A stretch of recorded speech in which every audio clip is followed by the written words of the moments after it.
Hello students. അപ്പോൾ നമ്മൾ ഇന്നത്തെ ക്ലാസ് സ്റ്റാർട്ട് ചെയ്യാം.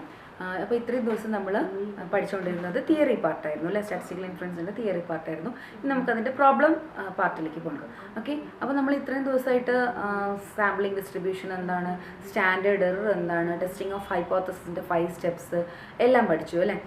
ആ ഫസ്റ്റ് 5 സ്റ്റെപ്സിൽ നമ്മൾ ഓൾട്ടർനേറ്റീവ് ഹൈപ്പോത്തസിനാണ് ഹൈപ്പോത്തസിസ് എങ്ങനെയാണ് സെറ്റ് ചെയ്യേണ്ടത്, ആൽഫ എങ്ങനെയാണ് സെറ്റ് ചെയ്യേണ്ടത്, ഏത് ടൈപ്പ് ഓഫ് ടെസ്റ്റാണ് ചൂസ് ചെയ്യേണ്ടത് എന്നൊക്കെ പറഞ്ഞു. ഓക്കെ, ഇനി അത് അപ്ലൈ ചെയ്യാൻ പോവാണ്.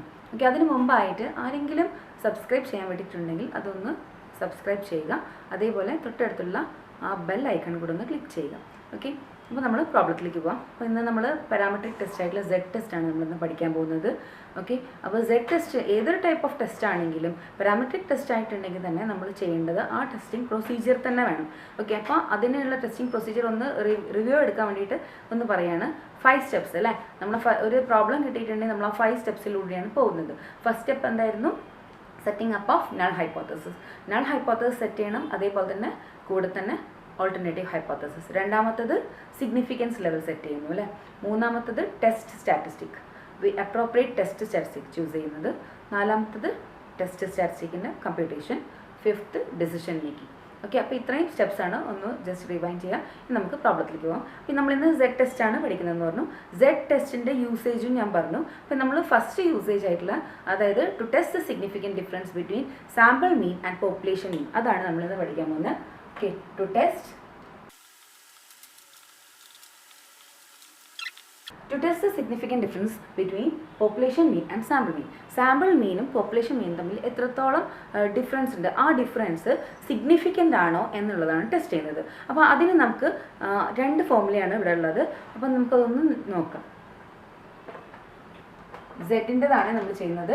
X bar minus mu by S C.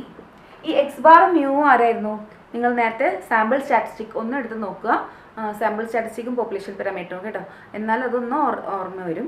അപ്പോൾ സാമ്പിൾ സ്റ്റാറ്റിസ്റ്റിക് ആയിട്ടുള്ള സാമ്പിൾ മീനും പോപ്പുലേഷൻ പാരാമീറ്റർ ആയിട്ടുള്ള മ്യൂവും തമ്മിലുള്ള ഡിഫറൻസ് ഡിവൈഡഡ് ബൈ SC എന്ന് പറഞ്ഞിട്ടുണ്ടെങ്കിൽ സ്റ്റാൻഡേർഡ് എറർ കേട്ടോ. അപ്പോൾ sample mean minus population mean by standard error. എന്തായിരുന്നു സ്റ്റാൻഡേർഡ് എറർ? സ്റ്റാൻഡേർഡ് എറർ എന്ന് പറഞ്ഞിട്ടുണ്ടെങ്കിൽ standard deviation of the sampling distribution അല്ലേ. അപ്പം അത് മിനിമൈസ് ചെയ്യണം. അപ്പോൾ സ്റ്റാൻഡേർഡ് എറർ എന്ന സാമ്പിളിംഗ് ഡിസ്ട്രിബ്യൂഷൻ ഒരുപാട്, ഇപ്പം 500 ആണ് പോപ്പുലേഷൻ എങ്കിൽ ഞാൻ എടുക്കുന്ന 100 ആൾക്കാർക്ക് ഒരു സാമ്പിൾ മീൻ ഉണ്ടാവും, വേറൊരാൾ എടുക്കുന്ന 100 പേർക്ക് വേറൊരു സാമ്പിൾ മീൻ ഉണ്ടാവും. അപ്പോൾ അത് തമ്മിൽ ഒരു ചെറിയ ഡിഫറൻസ് ഉണ്ടാവും അല്ലേ. അപ്പോൾ അതിൻ്റെ ആ ഡീവിയേഷൻ ഇല്ലേ, അതാണ് സ്റ്റാൻഡേർഡ് എറർ. അപ്പോൾ ആ ഡീവിയേഷൻ ഏറ്റവും മിനിമൈസ് ചെയ്യുക. അതുകൊണ്ടാണ് ഡിവിഷൻ എന്ന് വന്നത്. ഡിവൈഡഡ് ബൈ സ്റ്റാൻഡേർഡ് എറർ എന്നായത് കേട്ടോ. അപ്പം ഡിവിഷൻ എന്ന് പറഞ്ഞാൽ നമുക്കറിയാം റിപ്പീറ്റഡ് സബ്ട്രാക്ഷൻ, അത് മിനിമൈസ് ചെയ്ത് കൊണ്ടുവരാൻ തന്നെയാണ് അതിനെ കൊണ്ട് അർത്ഥമാക്കുന്നത്. അപ്പം സ്റ്റാൻഡേർഡ് എററിന് ഫോർമുല 2 ഉണ്ട്. ഒന്ന് സിഗ്മ ബൈ റൂട്ടനും, സ്റ്റാൻഡേർഡ് എററിന് മറ്റൊരു ഫോർമുല S/√n. ഓക്കെ, അപ്പോൾ ഈ കേസിൽ 2 ഫോർമുലാസ് ആണുള്ളത്. SCക്ക് 2 ഫോർമുല, സിഗ്മ ബൈ റൂട്ടനും S/√n. എന്താണ് ഈ സിഗ്മയും എസും? അത് നിങ്ങൾക്ക് ഓർമ്മയുണ്ട്, അത് പോപ്പുലേഷൻ പാരാമീറ്റർ ആണ് സിഗ്മ, അതായത് പോപ്പുലേഷൻ്റെ സ്റ്റാൻഡേർഡ് ഡീവിയേഷൻ. S പറയുന്നത് സാമ്പിളിൻ്റെ സ്റ്റാൻഡേർഡ് ഡീവിയേഷൻ. N പറയുന്നത് നമ്പർ ഓഫ് സാമ്പിൾസ്. അപ്പം സിഗ്മ ബൈ റൂട്ടൻ ആണ് ഒരു ഫോർമുല, മറ്റൊരു ഫോർമുല S/√n. അപ്പോൾ ഇതാണ് നമുക്ക് ഇന്ന് പഠിക്കാനുള്ള ക്വസ്റ്റ്യൻസിൻ്റെ, അതായത് പ്രോബ്ലംസിൻ്റെ ബേസ് ചെയ്തിട്ടുള്ള ഫോർമുല മാത്രം. ഓക്കെ, അപ്പം സെഡിൽ തന്നെ നമുക്ക് കുറേ ഫോർമുലാസ് ഉണ്ട്. ഞാൻ എല്ലാം കൂടെ ഒരുമിച്ച് കൊണ്ടുവന്നിട്ട് നിങ്ങൾക്ക് ആകെ കൺഫ്യൂഷൻ ആവേണ്ടതെന്ന് വെച്ചിട്ടാണ് ഓരോരോ സ്റ്റേജിൽ വരുന്നത് മാത്രം പഠിപ്പിക്കുന്നത് കേട്ടോ. ഓക്കെ, അപ്പോൾ നമുക്കൊരു പ്രോബ്ലത്തിലേക്ക് കിടക്കാം. അപ്പോൾ ഒരു തവണയും കൂടെ ഒരു കാര്യം കൂടെ പറഞ്ഞേക്കാം. Z ടെസ്റ്റ് ഏതൊക്കെ സമയത്താണ് നമ്മൾ യൂസ് ചെയ്യുന്നത്? When it is normally distributed population, പിന്നെ when the size of the sample is large. Large എന്ന് പറയുമ്പോൾ എന്താണ് ഉദ്ദേശിക്കുന്നത്? മോർ ദാൻ 30 അല്ലേ. ലാർജ് സാമ്പിൾ ടെസ്റ്റിൻ്റെ സമയത്ത് മാത്രമേ ഉള്ളൂ നമ്മൾ ഈ Z ടെസ്റ്റ് യൂസ് ചെയ്യുന്നുള്ളൂ കേട്ടോ. ഓക്കെ, ഈ Z ടെസ്റ്റ് എപ്പോഴാണ് യൂസ് ചെയ്യുന്നത്? മോർ ദാൻ 30 സാമ്പിൾസ് ടേക്ക് ചെയ്യുമ്പോൾ. അതേപോലെ തന്നെ രണ്ടാമത്തെ case when it is normally distributed, മറന്നു പോകരുത്. ഓക്കെ, അപ്പോൾ ഞാൻ പ്രോബ്ലം വായിക്കാം. A pharmaceutical firm maintains that the mean time for a drug to take effect is 24 minutes. In a pharmaceutical firm അല്ലെ, ഒരു ഫാർമസ്യൂട്ടിക്കൽ കമ്പനി ഉണ്ട്, അവരെടുക്കുന്ന mean time for a drug to take effect is 24 minutes. അതായത് ഒരു മരുന്ന് effect ആവാൻ, ഒരു ബോഡിയിലേക്ക് effect ആവാൻ അവർ ക്ലെയിം ചെയ്യുന്നത് 24 minutes ആണ്. അവരുടെ ആ മരുന്ന് എടുക്കുമ്പോൾ ബോഡിയിൽ, ഹ്യൂമൻ ബോഡിയിൽ എഫക്റ്റ് ചെയ്യുന്നത് 24 minutes ആണ്. എന്നാണ് പറയുന്നത്, ഇഫക്റ്റ് ചെയ്യുന്നത്. ഇനി അതിന് വേണ്ടിയിട്ട് നെക്സ്റ്റ് സെൻറ്റൻസ് വായിക്കാം. In A sample of 400 trials, അപ്പോൾ 400 ട്രയൽസ് അവർ എടുത്ത് നോക്കിയിട്ടുണ്ട്, സാമ്പിൾ എടുത്ത് നോക്കി. The mean time is 26 minutes. ആ 400 ട്രയൽസിൽ നമുക്ക് എടുത്ത് നോക്കിയും ശരാശരി അതിൻ്റെ മീൻ ടൈം എന്ന് പറയുന്നത് 26 മിനിറ്റ്സ് ആണ്, with a standard deviation of 4 minutes. അതായത് സ്റ്റാൻഡേർഡ് ഡീവിയേഷൻ നിങ്ങൾക്കറിയാം 26+4 അല്ലെങ്കിൽ 26-4, ഒരു ഏകദേശ കണക്കാണ് ഞാൻ പറഞ്ഞത് കേട്ടോ. Test the hypothesis that the mean time is 24 minutes against the alternative that it is not equal to 24 minutes. Use a level of significance of 0.05. അപ്പോൾ ഇവിടെ ക്വസ്റ്റ്യനിൽ തന്നെ ഫുള്ളായിട്ട് ഡയറക്റ്റ്ലി തന്നിട്ടുണ്ട്. എന്താണ് തന്നത്? Test the hypothesis. ഈ ഹൈപ്പോത്തസിസ് അതായത് 24 മിനിറ്റ്സ് ആണ്, പക്ഷെ സാമ്പിൾ എടുത്തപ്പം 26 മിനിറ്റ്സ് ആണ്. അപ്പോൾ ആ ഒരു ഹൈപ്പോത്തസിസ് അവിടെ തന്നെ ഡിഫറൻസ് വന്നു കഴിഞ്ഞു അല്ലേ. അപ്പോൾ ആ ഡിഫറൻസ് സിഗ്നിഫിക്കൻ്റ് ആണോ എന്നുള്ളത് ടെസ്റ്റ് ചെയ്യാനാണ് ഉദ്ദേശിക്കുന്നത്. അപ്പോൾ തന്നെ അവർ തന്നിരിക്കുന്നത് തന്നെ ഓൾട്ടർനേറ്റീവ് ഹൈപ്പോത്തസിസ് എന്താണ്, it is not equal to 24 minutes എന്നും, ഹൈപ്പോത്തസിസ് നൾ ഹൈപ്പോത്തസിസ് എന്താണ്, മീൻ ടൈം ഇസ് 24 മിനിറ്റ്സ് എന്നും ആണെന്ന് അവർ തന്നെ തന്നിട്ടുണ്ട്. അപ്പോൾ പിന്നെ നമുക്ക് ജസ്റ്റ് ആ നൾ ഹൈപ്പോത്തസിസും ഓൾട്ടർനേറ്റീവ് ഹൈപ്പോത്തസിസും നമുക്ക് അപ്പം തന്നെ സെറ്റ് ചെയ്യാം. പിന്നെ use A level of significance ലെവലും പറഞ്ഞിട്ടുണ്ട് 0.05 ആണ്. അപ്പോൾ തന്നതൊക്കെ ഞാനൊന്ന് ആദ്യം എഴുതുകയാണ്. ട്രയൽസ് എത്രയാണ്? 400 എടുത്തിട്ടുണ്ട്. പിന്നെ സാമ്പിൾ മീന് 26 മിനിറ്റ്സ് ആണ് തന്നിരിക്കുന്നത് അല്ലേ, സാമ്പിൾ മീന്. പിന്നെ പോപ്പുലേഷൻ മീൻ തന്നിരിക്കുന്നത് 24 മിനിറ്റ്സ്. പിന്നെ സ്റ്റാൻഡേർഡ് ഡീവിയേഷൻ എന്ന് പറയുന്നത് സാമ്പിളിൻ്റെതല്ലേ തന്നത്, നോക്കട്ടെ. Okay, standard in A sample of എന്ന് പറഞ്ഞതുകൊണ്ട് സ്റ്റാൻഡേർഡ് ഡീവിയേഷൻ എസ് ആണ്. അപ്പോൾ എസ് ആണ് 4 മിനിറ്റ്സ് തന്നത്. ഓക്കെ, 4 മിനിറ്റ്സ് അതും തന്നിട്ടുണ്ട്. അപ്പോൾ ഇത്രയും കാര്യങ്ങൾ തന്നിട്ടുണ്ട്. പിന്നെ ആൽഫ അവർ തന്നിട്ടുണ്ട് 0.05 ആണ്. പിന്നെ അവർ ചോദിച്ചിരിക്കുന്ന ക്വസ്റ്റ്യൻ എന്താണ്, സാമ്പിൾ മീനും പോപ്പുലേഷൻ മീനും തമ്മിലുള്ള ഡിഫറൻസ് ഒന്ന് ടെസ്റ്റ് ചെയ്യാനാണ് അല്ലേ. അപ്പോൾ അത് സിഗ്നിഫിക്കൻ്റ് ആണോ അല്ലയോ എന്നുള്ളതാണ് ടെസ്റ്റ് ചെയ്യേണ്ടത്. അപ്പോൾ ഡിഫറൻസ് ഉണ്ടോ എന്ന് വെച്ചാൽ ഡിഫറൻസ് നിങ്ങൾക്ക് ഇപ്പോൾ തന്നെ കാണുമ്പോൾ അറിയാം. സാമ്പിൾ മീൻ 26ഉം പോപ്പുലേഷൻ മീനും 24 എന്ന് പറഞ്ഞാൽ തന്നെ ഡിഫറൻസ് ഉണ്ട് അല്ലേ. അപ്പോൾ അത് സിഗ്നിഫിക്കൻ്റ് ആണോ എന്നുള്ളതിലാണ് നമ്മുടെ ക്വസ്റ്റ്യൻ കിടക്കുന്നത്. അപ്പോൾ ആ സിഗ്നിഫിക്കൻസ് എന്നുള്ളത് നമുക്കൊന്ന് H0 സെറ്റ് ചെയ്യാം. അപ്പോൾ H0 ഒന്നുകിൽ നമുക്ക് തിയററ്റിക്കലി ഇങ്ങനെ സെറ്റ് ചെയ്യാം, there is no significant difference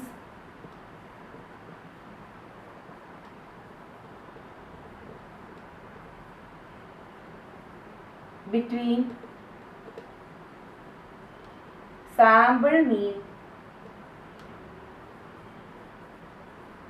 and population mean.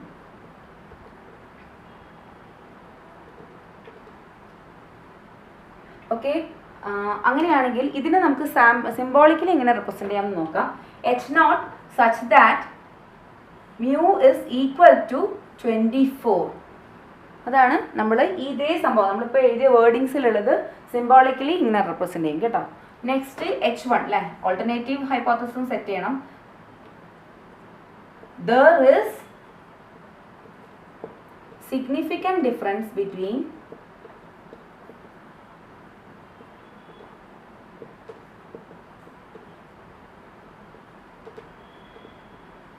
sample mean and population mean.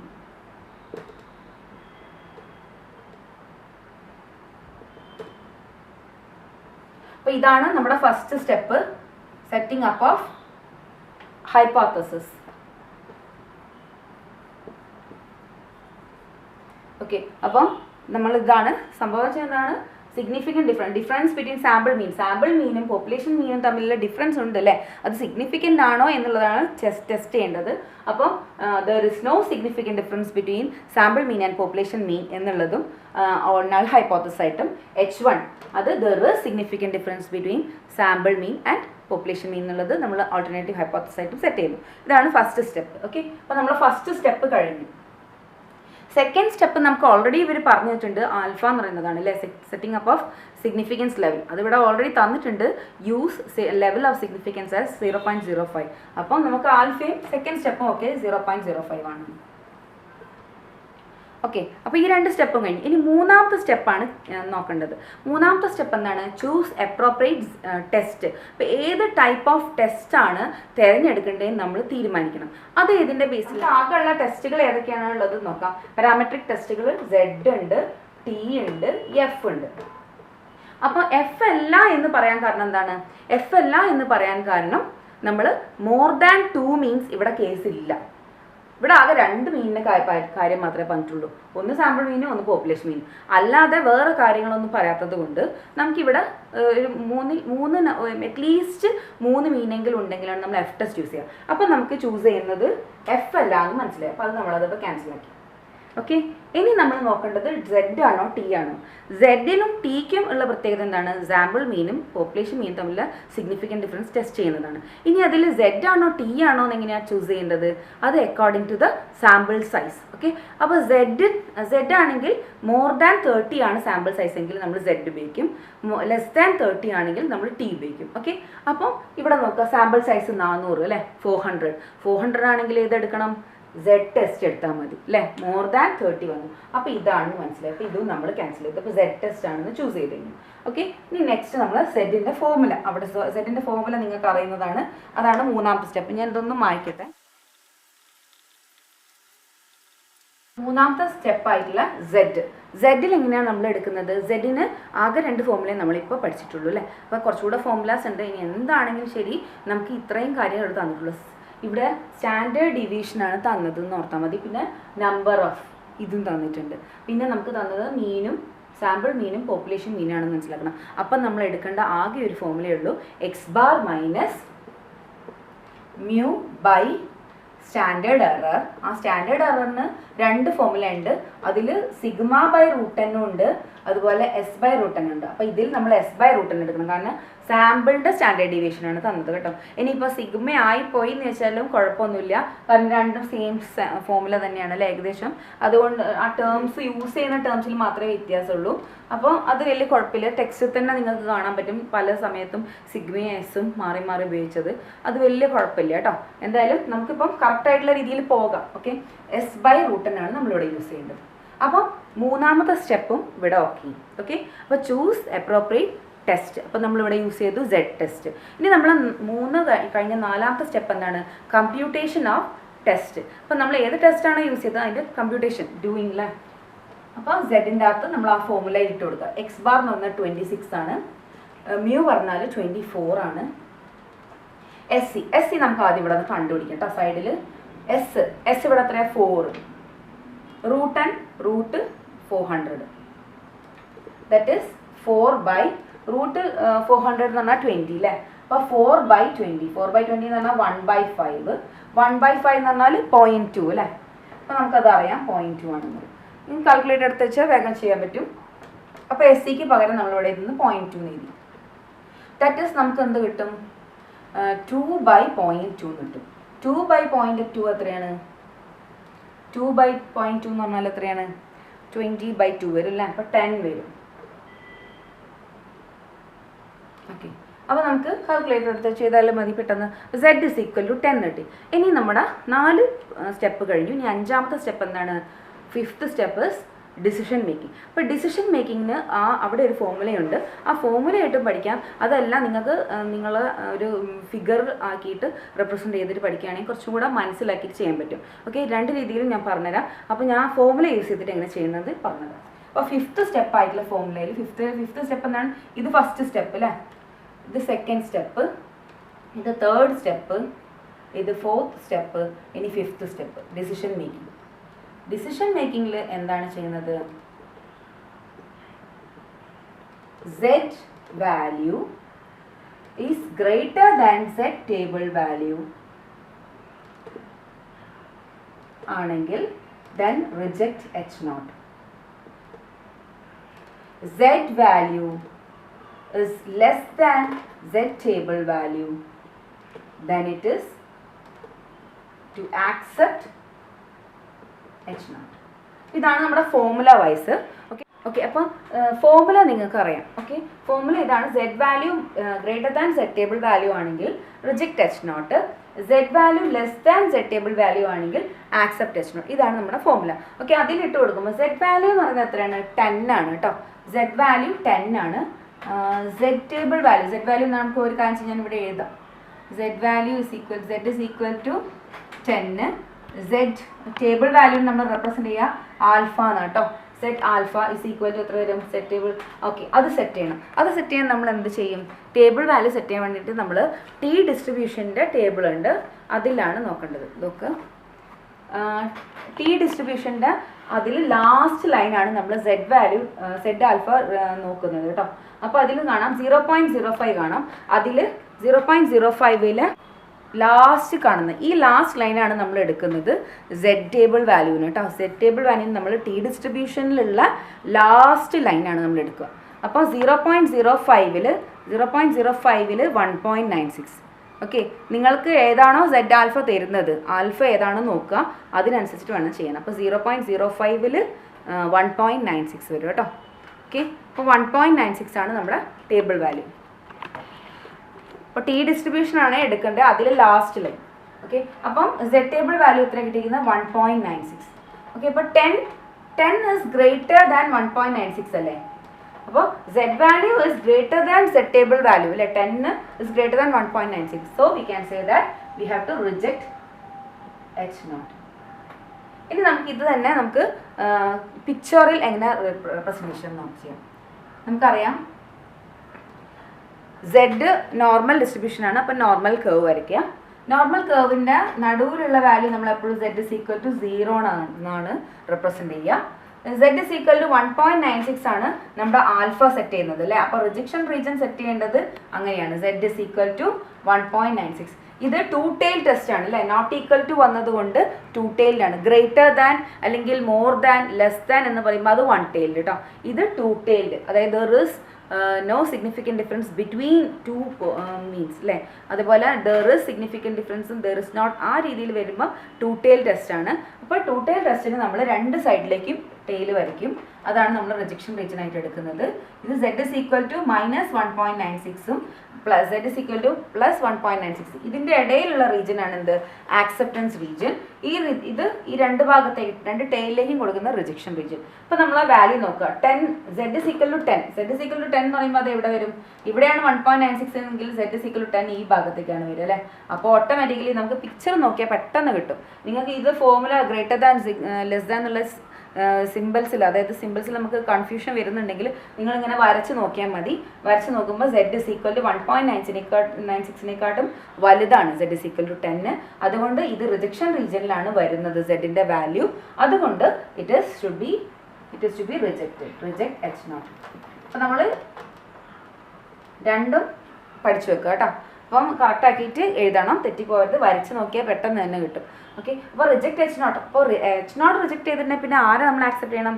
അപ്പോൾ അടുത്ത ആളെ ആക്സെപ്റ്റ് ചെയ്യുക, അതായത് H1 ആക്സെപ്റ്റ് ചെയ്യുക. Therefore we have to accept H1. Accept H1 എന്ന് പറഞ്ഞാൽ അർത്ഥം എന്താ? There is significant difference between sample mean and population mean. അപ്പോൾ നമുക്കൊരു കാര്യം ചെയ്യാം, ഡിഫറൻസ് ഇസ് സിഗ്നിഫിക്കൻറ്റ് അല്ലേ? Difference is significant. ഈ സമയത്ത് ഒരു കാര്യം കൂടെ നിങ്ങൾക്ക് പറയേണ്ടതായിട്ടുണ്ട്. അതായത് നമ്മൾ ഇവിടെ ഏത് ടൈപ്പ് ഓഫ് എറർ വരുത്താനുള്ള ചാൻസ് ഉണ്ട്? ടൈപ്പ് 1 എറർ അല്ലേ? Reject H naught when H naught is true. ചിലപ്പോൾ എച്ച് നോട്ട് ട്രൂ ആയിരിക്കും, അപ്പോൾ നമ്മൾ റിജക്റ്റ് ചെയ്യേണ്ടി വന്നതാകാം. അപ്പോൾ അങ്ങനെ ഒരു ടൈപ്പ് 1 എററിൻ്റെ ഒരു ചാൻസ് ഈ ഒരു ക്വസ്റ്റ്യനിലുണ്ട്. ഓക്കെ, അപ്പോൾ നമുക്ക് അത് ക്വസ്റ്റ്യൻ ഒന്നും ചോദിക്കില്ല, എന്നാൽ പോലും ഞാൻ പറഞ്ഞതാണ് ഇവിടെ എന്ത് ടൈപ്പ് ഓഫ് എറർ വരും എന്നൊരു ക്വസ്റ്റ്യൻ ഉണ്ടെങ്കിൽ നിങ്ങൾക്ക് എന്താ പറയുക, റിജക്റ്റ് എച്ച് നോട്ടാണ് നമുക്ക് കിട്ടിയ ആൻസർ അല്ലേ? അപ്പോൾ reject H naught when H naught true. അപ്പോൾ ട്രൂ ആവുന്ന കേസിൽ ചിലപ്പോൾ റിജക്റ്റ് ചെയ്തതാവാം. അങ്ങനെയാണെങ്കിൽ ടൈപ്പ് 1 എറർ നമ്മളിവിടെ കമ്മിറ്റ് ചെയ്യാൻ ചാൻസ് ഉണ്ട്. ഓക്കെ, അപ്പോൾ ഇത്രയും മതി. നമ്മളെ ക്വസ്റ്റ്യൻസ് ഇത്രയേ ഉള്ളൂ. ടെസ്റ്റ് ചെയ്യാൻ പറഞ്ഞിട്ടുള്ളൂ ഡിഫറൻസ് ബിറ്റ്വീൻ 2 മീൻസ് അല്ലേ? സാമ്പിൾ മീനും പോപ്പുലേഷൻ മീനും തമ്മിലുള്ള ഡിഫറൻസ് സിഗ്നിഫിക്കൻ്റ് ആണോ? യെസ്, ഇറ്റ് ഈസ് സിഗ്നിഫിക്കൻറ്റ് എന്ന് കിട്ടി. ഓക്കെ, ഇത്രയേ ഉള്ളൂ.